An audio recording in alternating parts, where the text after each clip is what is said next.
Assalamualaikum warahmatullahi wabarakatuh. Bertemu lagi dengan saya di channel Jeritan Misterius. Pada kesempatan kali ini, saya akan membawakan kisah misteri yang berjudul Dijadikan Calon Tumbal Pesugihan. Namun sebelum kita masuk ke dalam ceritanya, nama dan tempatnya disamarkan semua. Dan tak perlu kita berlama-lama lagi. Langsung saja, mari kita simak ceritanya. Kali ini ada kisah nyata yang dialami seorang kepala rumah tangga sekitar 3 tahun yang lalu. Sebut saja namanya adalah Aji. Kisah ini berawal ketika Haji diterima bekerja sebagai sopir pribadi di rumah sang majikan. Sebut saja majikannya adalah Pak Santo, pria keturunan suku Dayak yang kini tinggal di sebuah perumahan elit di ibu kota Jakarta. Meskipun rumahnya besar, namun Pak Santo hanya tinggal di rumah seorang diri. Entah di mana keberadaan anak dan istrinya, maupun anggota keluarga yang lain. Bekerja sebagai sopir pribadi sebenarnya tidak tepat dengan status dan pendidikan Aji di bidang ilmu pendidikan. Namun yang namanya rezeki, kita tidak tahu datangnya dari mana. Jadi selagi ada tawaran pekerjaan yang halal, Aji terima saja, daripada terus-terusan menganggur. Maklumlah, untuk mencari pekerjaan yang sesuai dengan pendidikan di zaman sekarang, bukanlah hal yang mudah. Karena itulah, meskipun menjadi seorang sopir, Aji jalani dengan penuh keikhlasan. Yang penting pekerjaan itu halal baginya. Selama Aji bekerja dengan Pak Santo, Aji sama sekali belum pernah mengenal keluarganya. Seperti yang dikatakan di awal, Pak Santo pria parubaya, hidup seorang diri. Namun Aji berpikir, siapa tahu keluarganya tinggal di kota lain. Dan Aji pun tidak berani menanyakan hal-hal yang bersifat pribadi kepada Pak Santo, yang mungkin akan menyinggung perasaannya. Umur Pak Santo yang diperkirakan 50 tahun lebih. Meskipun sekilas terkesan dingin, namun ia sangat baik sekali kepada Aji. Selain gaji, ia juga memberikan uang makan, serta uang transport. Pekerjaan yang Aji jalani tidaklah begitu berat. Dia hanya ditugaskan menyetir mobil, apabila Pak Santo akan bepergian jauh keluar kota. Bepergian pun tidak setiap hari. Sepertinya ia telah mempunyai jadwal tertentu. Semula Aji tidak ambil pusing dengan semua yang dikerjakan oleh majikannya. Terkadang Aji sering keheranan dan juga merasa aneh. Selama bekerja menjadi sopir, tempat-tempat yang menjadi tujuannya Pak Santo selalu menyeramkan dan mungkin terbilang angker. Jauh dari keramaian, seperti berada di pinggiran gunung atau di tengah hutan belantara. Tuan rumah yang dikunjungi adalah orang-orang yang serba misterius, seperti dukun maupun paranormal. Hingga suatu hari, Pak Santo menugaskan si Aji untuk mengantarkannya lagi ke suatu tempat di Jawa Timur. Aji yang sebagai pekerjaannya mengikuti apa saja suruhan dari majikannya. Berangkatlah mereka dari Jakarta pukul 7 pagi. Kurang lebihnya 9 jam perjalanan dengan menggunakan mobil pribadi. Sekitar jam 5 sore, mereka memasuki area pemakaman yang sunyi dan sangat menyeramkan. Aji mencoba memberanikan diri bertanya kepada Pak Santo mengenai tujuannya datang ke tempat itu. Majikannya ini pun menjawab dengan enteng bahwa ia akan mencari orang pintar. Setelah mendapat jawaban singkat itu, Aji hanya diam saja dan tidak berani untuk melanjutkan pertanyaannya. Malah Pak Santo sendiri yang berbicara dan balik bertanya kepada Aji. Aji, mungkin kamu mempunyai informasi yang tepat untuk membantuku mencari orang pintar. Aji yang mendapatkan pertanyaan seperti itu langsung terkesiap dan secepatnya mengucap istighfar, menyebut nama Allah berulang kali agar dia dijauhkan dari perbuatan yang dibenci oleh Sang Pencipta. Lagi pula Aji berpikir, kalau menghadapi orang yang sedang dalam kegelapan, sebaiknya berusaha untuk menyadarkannya. Namun Pak Santo kembali bertanya ketika melihat Aji terdiam dan belum menjawab pertanyaan barusan. Aji tersentak kaget dan berusaha menguasai perasaan. Dengan merasa gugup, Aji kemudian menjawab bahwa dia sama sekali tidak mengetahui tentang hal itu. Kemudian Aji memberanikan diri untuk bertanya kepada majikannya. Mohon maaf Pak, sebenarnya untuk apa Bapak mencari orang pintar sampai repot-repot mencari sampai sini Pak? Dengan helaan nafas panjang, Pak Santo menjawab, tujuan saya mencari dukun sampai ke sini karena saya ingin membalas rasa sakit hatiku kepada seseorang. Aji yang mendengar ungkapan dari sang majikannya hanya mengangguk. Entah siapa yang dimaksud seorang itu. Aji tidak ingin mengetahuinya. Di dalam hati Aji yang berkecamuk, 1000 penasaran, Aji keheranan. Orang yang berpenampilan intelek seperti Pak Santo masih percaya dengan hal klinik dan juga berbau gaib. Tanpa disadari, tiba-tiba Aji melontarkan suatu pertanyaan kepada majikannya. Kalau ia masih mempercayai adanya kekuatan atau kepercayaan mistik. Pak Santo yang sepertinya merasa tersindir dengan pertanyaan si Aji. Terlihat ia hanya tersenyum kecut, entah malu atau marah pada Aji. Namun tiba-tiba saja, Aji merasakan ada sesuatu hal yang mistis terjadi kepada dirinya. Seluruh bagian tubuhnya terasa lemas dan tidak berdaya. Kendaraan yang dikemudikan semakin jauh memasuki area pemakaman. Hujan mulai turun dengan derasnya, sehingga mengamburkan pandangan si Aji karena kaca mobil tertutup dengan kabut yang tebal. Lolongan anjing hutan menambah keseraman suasana malam itu. Aji melihat arloji di pergelangan tangannya.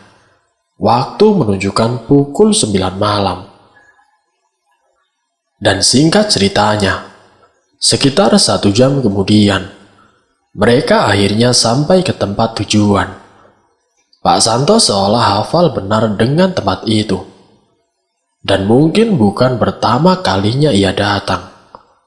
Suatu tempat yang menyerupai dengan gubuk yang kecil, dengan dinding yang terbuat dari anyaman bambu. Pak Santo meminta Aji agar menunggunya di dalam mobil saja. Perkataannya disambut dengan lega, karena memang Aji sudah merasa letih. Dia hanya sanggup menganggukkan kepalanya. Padahal kalau boleh jujur, sebenarnya Aji merasa takut ditinggal sendirian di dalam mobil yang berada di tengah hutan yang gelap. Hampir 2 jam lamanya Aji menunggu Pak Santo. Untuk menghilangkan kejenuhan, Aji pun mencoba memejamkan matanya, tetapi amat sulit. Terkadang Aji malah tersiksa dengan bayangan menakutkan yang seolah-olah siap menyerangnya. Beberapa kali Aji mencoba untuk menguasai diri, dengan membaca ayat-ayat suci Al-Quran. Dan alhamdulillah, akhirnya perasaan Aji menjadi tenang dan menyerahkan segalanya pada Allah. Kini selesai Pak Santo dari kunjungannya. Pak Santo pun langsung mengajak Aji untuk segera pulang ke Jakarta. Walaupun tubuh terasa remuk redam, Aji paksakan menuruti keinginan majikannya. Sampailah di Jakarta kira-kira menjelang sore hari. Aji meminta izin kepada Pak Santo untuk menumpang tiduran sebentar di rumahnya karena Aji terlalu letih. Pak Santo pun tidak menolak dan mempersilahkan Aji untuk istirahat. Namun anehnya, saat Aji merebahkan tubuhnya di atas sofa ruang tamu, Pak Santo malah menyuruh Aji tidur di dalam kamarnya. Tentu saja tawaran itu Aji tolak, karena Aji merasa kurang pantas. Masa seorang sopir harus tidur di kamar? Apalagi itu kamar tidur majikannya. Pak Santo terus memaksa si Aji. Entah apa alasannya Aji disuruh tidur di kamar pribadinya. Beberapa kali Pak Santo memaksa Aji. Dan mau tidak mau, walaupun terasa agak canggung, akhirnya Aji menuruti apa kata majikannya. Aji lalu masuk ke dalam kamar, yang dirasa ini sangat mewah. Ranjang yang sangat empuk dan nyaman. Sampai tidak terasa Aji pun tertidur dengan lelap.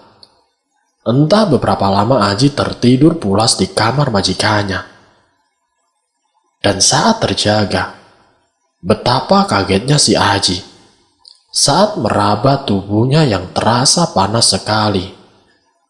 Namun tidak berselang lama berubah menjadi dingin. Lama-kelamaan tubuh Aji semakin menggigil. Aji berpikir, mungkin ini efek dari kelelahan atau juga masuk angin. Aji mencoba bangkit dari tidurnya karena rasanya ingin ke kamar mandi untuk buang air kecil. Dan saat di kamar mandi, tiba-tiba saja Aji merasa kesakitan. Dan saat Aji melihat ke bawah, ada darahnya. Ya, darah yang keluar dari alat vitalnya si Aji. Aji pun kaget setengah mati. Aji sama sekali belum pernah menderita sakit seperti ini. Aji pun memaksakan diri untuk segera pulang ke rumah karena takut merepotkan Pak Santo. Tidak butuh waktu lama untuk Aji sampai di rumah.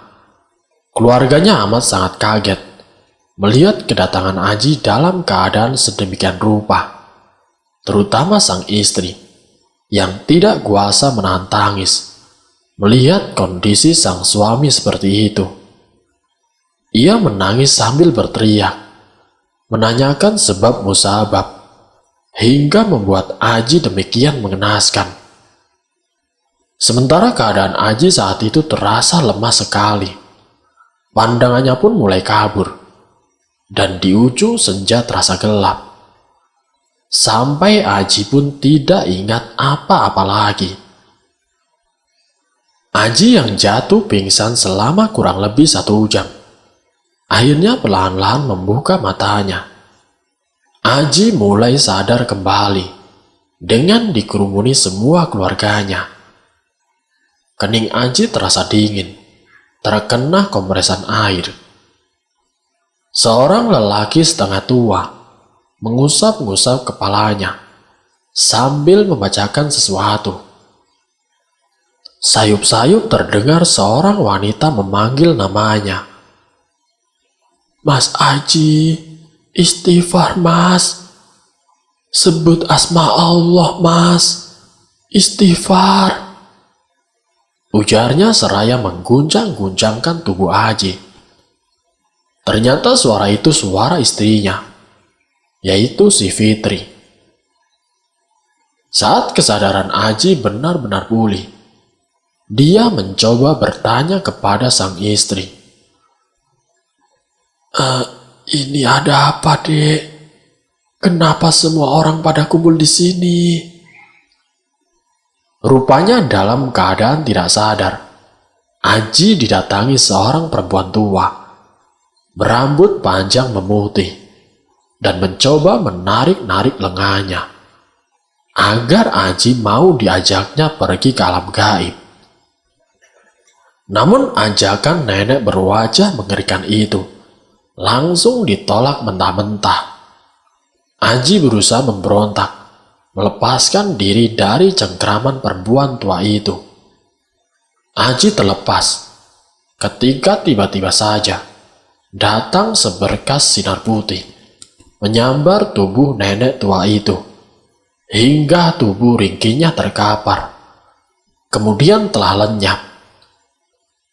Fitri sang istri menceritakan kepada Aji, saat Aji baru datang ke rumah, keadaannya seperti orang gila, dengan mulut yang terus meracau tidak menentu, serta bergulingan di tanah tanpa mengenakan pakaian, sehingga keringat dingin bercucuran di sekujur tubuhnya.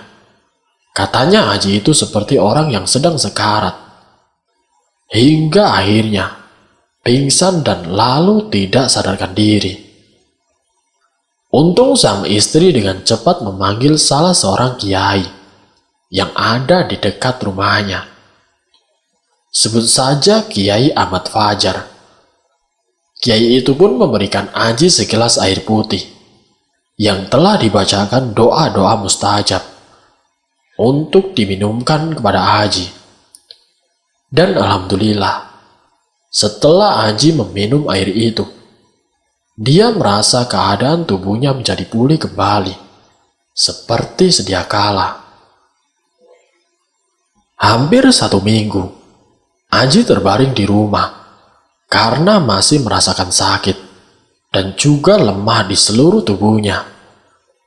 Setelah benar-benar kondisi kesehatannya pulih, Aji pun bermaksud masuk kerja kembali ke rumah Pak Santo. Sebenarnya Aji kecewa sekali kepada Pak Santo yang sama sekali tidak mau tahu keadaannya. Tapi apa boleh buat?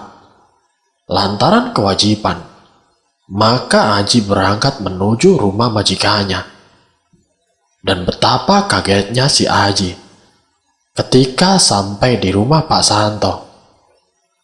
Di sana sudah banyak orang berkerumun, dan dengan penuh tanda tanya, Aji mencoba bertanya pada salah seorang di antara mereka.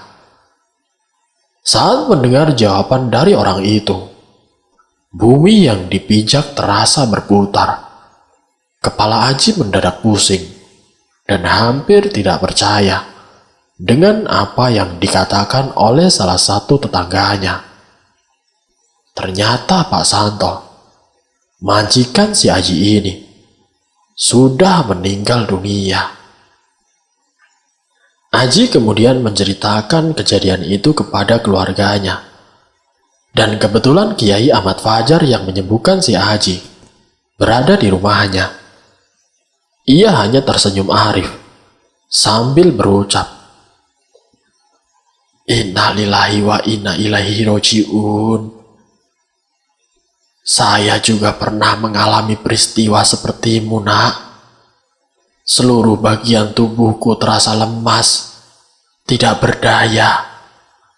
Kamu beruntung, Nak Aji. Bukan kamu yang meninggal. Sebenarnya kamulah yang dituju untuk dijadikan tumbal. Peristiwa seperti ini biasa disebut dengan senjata makan tuan, kata Kiai Ahmad Fajar dengan suara lembut penuh wibawa. Aji yang mendengar perkataan dari Pak Kiai sempat terkejut dan tidak percaya. Ternyata beberapa hari yang lalu, Aji mengantar Pak Santo ke Jawa Timur. Ternyata tujuan dari perkataan Pak Santo tempo lalu Tujuannya mencari dukun sampai ke sini karena ingin membalas rasa sakit hatinya kepada seseorang, dan seseorang itu tak lain adalah Aji sendiri, yaitu sang sopir pribadinya. Entah sebab apa Pak Santo mempunyai dendam pada Aji. Apakah itu hanya akal-akalan saja? Aji juga mendengar kabar bahwa almarhum Pak Santo meninggal dunia akibat menjadi tumbal makhluk gaib yang bersekutu dengannya. Pak Santo juga seorang manusia yang selalu mencari kekayaan dengan jalan sesat. Dari cerita Pak Kiai Ahmad Fajar, akhirnya Aji mengetahui kemana dan di mana keluarganya Pak Santo. Dulu Pak Santo ini hidup dengan serba kekurangan. Dia mempunyai istri dan 3 orang anak yang masih duduk di bangku sekolah dasar.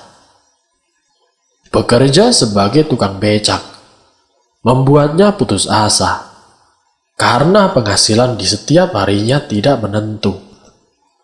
Bahkan pernah selama 3 hari berturut-turut Pak Santo sekeluarga tidak makan, hanya air putih yang masuk ke dalam perutnya.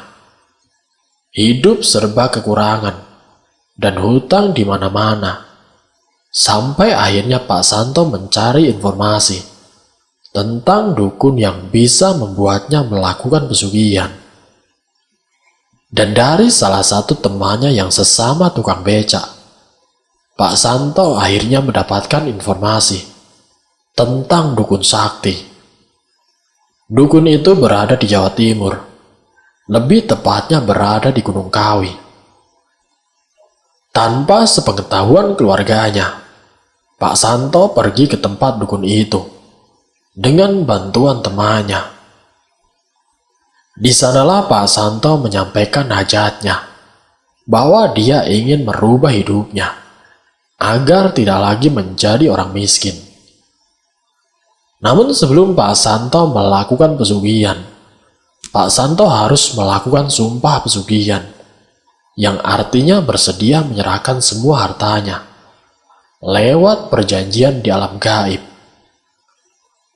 Dan dengan sumpah yang sudah terucap, Pak Santo sudah melakukan kontrak mati dengan penguasa gaib Gunung Kawi. Tidak hanya itu saja, Pak Santo wajib melakukan tapa brata selama 3 hari di bawah pohon keramat. Namun sebelum tapa brata, Pak Santo harus melakukan mandi suci yang dipimpin langsung oleh guru kuncinya. Selepas mandi, Pak Santo harus duduk bersila di atas selembar daun pisang. Ia tidak boleh makan, tidak boleh minum dan tidur selama 3 hari. Pak Santo pun harus melakukan semua kegiatan di atas daun pisang tersebut. Tapa brata dihentikan saat selembar daun dari pohon dewandaru gugur dengan sendirinya. Dan yang terpenting, daun tersebut harus jatuh tepat di tubuhnya Pak Santo. Kalau sudah begitu, artinya sang penguasa gaib yang menunggu pohon dewandaru telah menyetujui untuk memberikan kekayaan kepada Pak Santo. Pak Santo harus menyimpan daun dewandaru seumur hidupnya.